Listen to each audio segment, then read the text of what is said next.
They've spent a lot of money on this party. Nikki went on as if she had been reading his thoughts. I wonder why she went to all this trouble. Beats me, said Terry. Maybe we're her favorite charity. Lucky us, said Nikki. Still, I'd like to know more about Justine. Terry laughed. Nikki was the most naturally curious person he'd ever known. Hey, funny face, he said. You can play Nancy Drew later. For now, let's check out the refreshments. He took her hand and led her to the side of the room. As Justine had said, the refreshment table was a shiny black coffin. It was covered with an appetizing array of cheese, bread, crackers, and various dips and hors d'oeuvres, including several Terry had never seen before. A shelf above the coffin held huge bowls of chips and platters of pizza, pepperoni, onion, sausage, and every combination Terry had ever heard of. Below all the food was a huge black cauldron packed with ice and dozens of cans of soda. Look at this, Terry said. I've never seen so much food at a party. Me neither, Nikki agreed. Except maybe when my parents have their New Year's party. She reached for a cracker covered with something pink. Yummy, she said. I wonder what it is. Terra Masalata, said Angela, who suddenly appeared beside her. She touched Nikki's shoulder and repeated the words so Nikki could read her lips. It's a Greek dish made out of fish eggs. I asked Justine. She said she learned how to make it when she lived in the Greek islands. It's good, said Nikki thoughtfully. Try some, Terry. Fish eggs, he said. Thanks anyway. I'll stick with pizza. He stepped back and eyed Angela's costume appreciatively. She was dressed like a biker girl, all in leather, and had stenciled tattoos on her arms and neck. Neat costume, he said. Thanks, said Angela. You should see some of the others. This is definitely the most excellent party I've ever been to. While Nikki sampled something green with white swirls in it, Terry munched on pizza and surveyed the rest of the party. It was a little hard to see with all the shadows, but he could make out Trisha and David talking in a corner underneath a human skull. David was wearing his basketball uniform, only instead of a basketball, he was holding a big, round papier-mâché skull.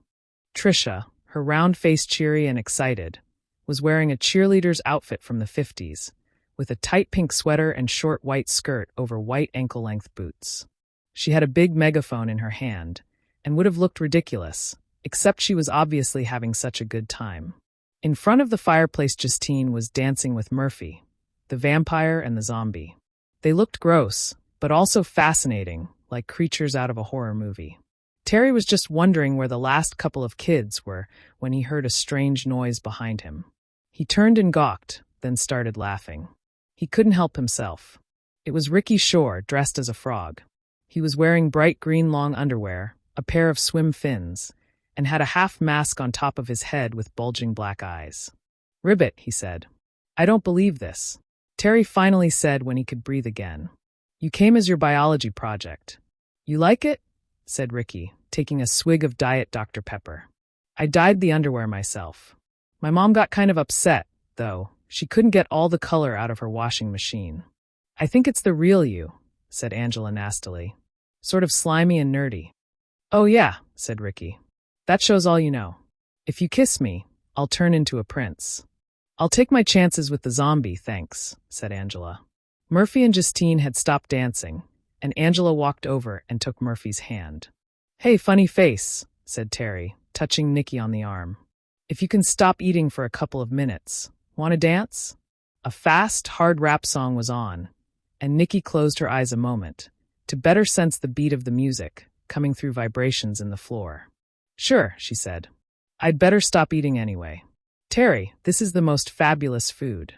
She's got things here from Greece, Japan, France, Mexico. Not to mention good old American pizza, said Terry.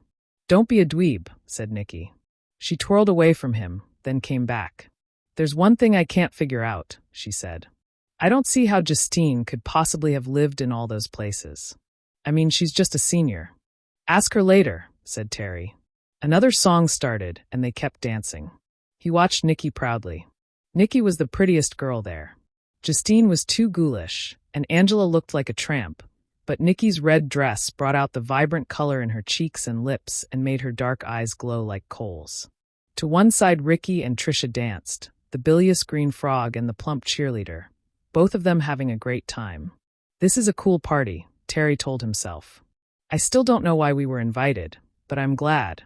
The tape clicked off. While Philip went to change it, there was the sound of heavy knocking at the front door. Justine went to answer it, and everyone turned to see the late arrival. For a moment there was total silence. Standing in the living room doorway, framed against the dark hallway, was a figure dressed in shining silver from head to toe. He struck a pose like a matador, then strode into the living room. Now Terry could see that it was Alex, dressed in a skin-tight silver bodysuit and a glittering silver mask. Beneath the silver his muscles rippled as he moved. What a show-off, Terry thought. Nikki gripped Terry's hand tighter and she whispered, "Wow, he looks fantastic." Several of the other guests began to whistle and shout.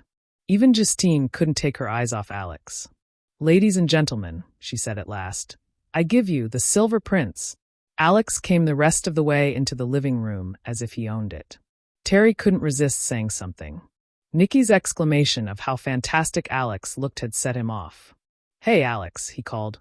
"What are you supposed to be, the Tin Woodsman? Or is it Tinkerbell?" Alex laughed. "Admit it, Ryan," he said. "You could never look this good in a million years."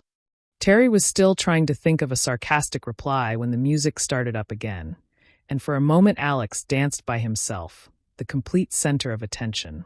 Nikki tugged at Terry's arm. "Come on, Terry," she said. "Let's dance." She gave him such a loving look that for a moment Terry forgot to envy Alex's spectacular costume. "Take that, Silver Prince," he thought. "Show off all you want, but Nikki wants to dance with me." Even though she couldn't hear the sounds of the music, Nikki was one of the best dancers Terry had ever known. She'd once explained to him how she felt the beat through her body, but he still wasn't sure how she did it. All he knew was that he liked it. He felt as if he could dance like that forever, holding Nikki close to him, the warmth of her body against his. The slow song ended, and another started up, just as slow and romantic. Terry brushed Nikki's hair with his lips, inhaling her spicy fragrance. "Barum." The noise was as loud as a thunderclap. "What was that?" someone yelled. Everyone was startled. The tape switched off. "Hey, what's going on?" In the next instant the room filled with smoke.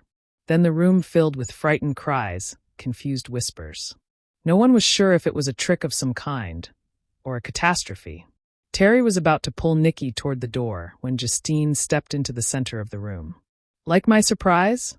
she asked, her sexy body almost disappearing in the smoke.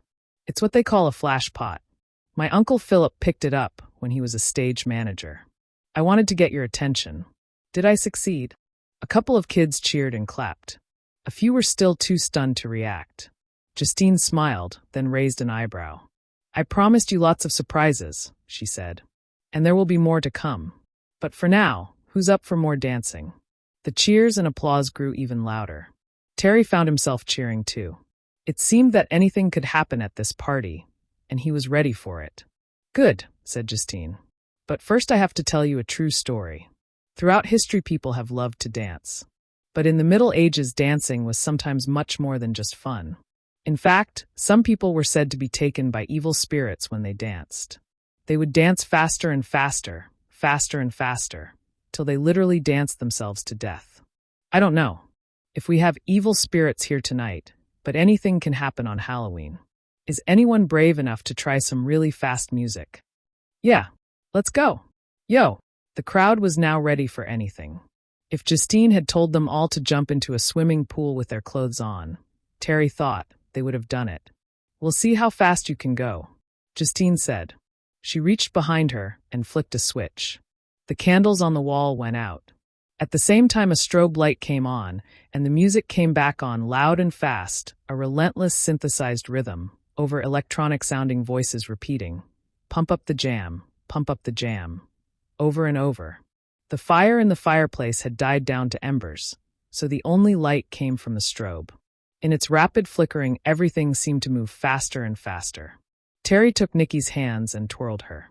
Everyone was laughing, dancing, shouting, and changing partners.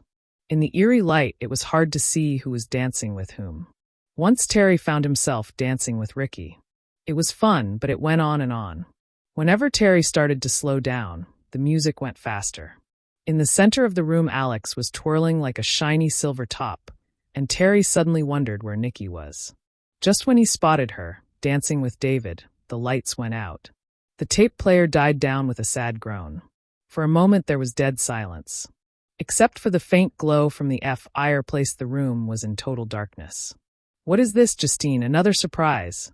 asked Murphy's voice after a moment. "I don't know what happened," said Justine. She sounded a little frightened. "Uncle Philip, I'll check the fuse box," Philip's voice said calmly. "Don't go away." "Don't worry, everyone," said Justine, still sounding scared. "We just had a new electric system installed, and the strobe must have overheated it. My uncle will change the fuses, and we'll—" At that moment the artificial candles came back on, and the tape started up again. But no one felt like dancing anymore because the light showed a horrifying sight. In front of the fireplace, half on and half off the rug, lay a limp body. Blood trickled down its sides from the huge carving knife sticking out of its back.